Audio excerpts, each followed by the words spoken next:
video projektui High Five Europe. Lietuva – krepšinio šalis.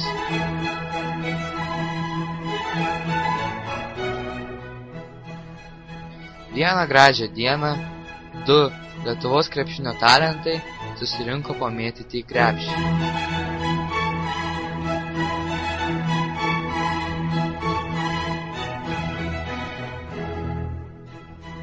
Deja, tą dieną jiems sekėsi nekaip.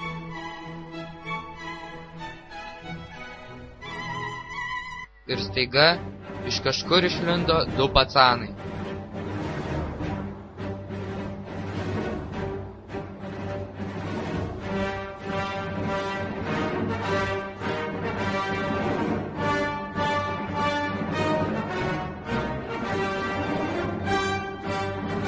Jie įsiveržė į aikštelę